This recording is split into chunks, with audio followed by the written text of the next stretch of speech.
they declare this will be our last date to leave Afghanistan. For what reason they want to remain? For what reason? There is no necessity.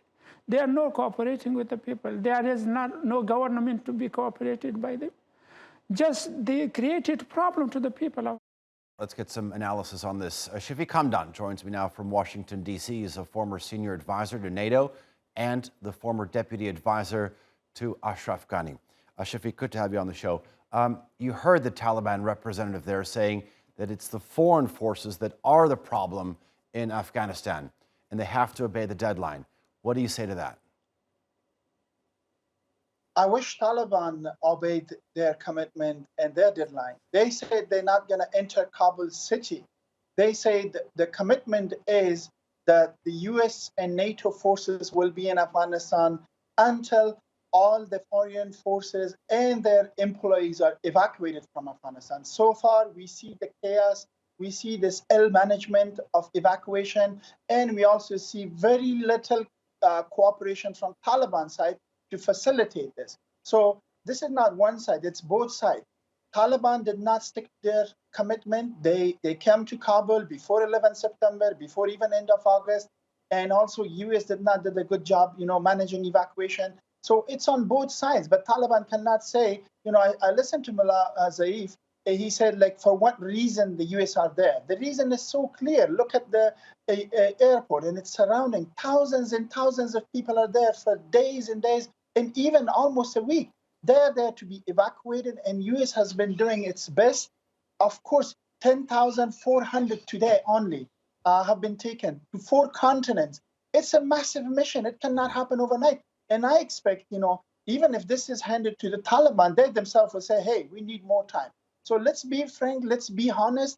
This cannot happen by the end of August. There has to be an extension. If there's no extension, I think US will be there.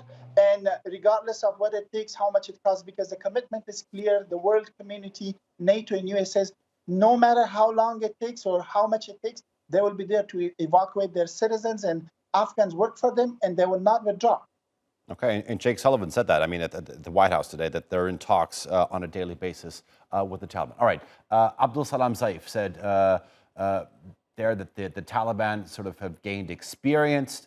They've come to understand the priorities of the Afghan people. They've actually even given amnesty to the opposition. Do you believe them? Is this a stance that you think they will continue to display in the future?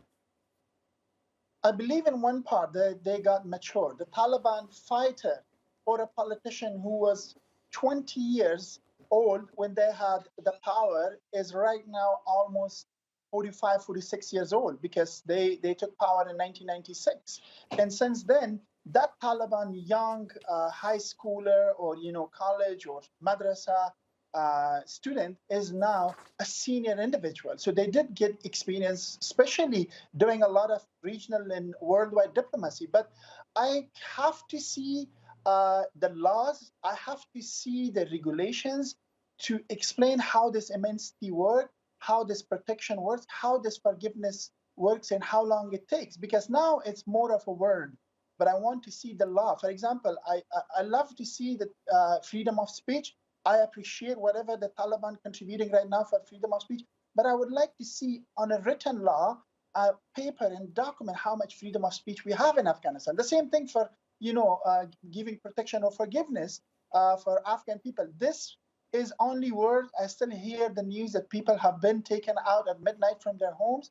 They have been interrogated and disappeared. So this is the beginning. We have to look forward, and we have to see more actions and more commitment from the Taliban to believe in. You say that these are words for just now. Let's talk about some of the words that are being used. You used to advise Ashraf Ghani some years back, and we know that the Taliban have been meeting with representatives of the foreign government. What do you think those talks are like right now? The talks are over, I think. There's no more talks because they overthrown the government. They, came to power by force, not by through any political or peaceful transition. So overall, they are in charge of the country for the moment, but they have to now first talk to the Afghan people They have to get their legitimacy from the Afghan people, and then they turn to the world community. I think it will be very premature for the world community to engage and talk to them. Especially, I hear about Russia, China, some countries that try to, engage bilaterally and talk to Taliban. I think it's early. Let's wait what Afghan people think. Let's wait for a formation of government and engage government to government. Now, if we don't have a government, how foreign government can engage in and negotiate? The diplomacy, the world standards and customs does not accept this. Okay. Shafiq Hamdam, thank you very much for that. I do appreciate it.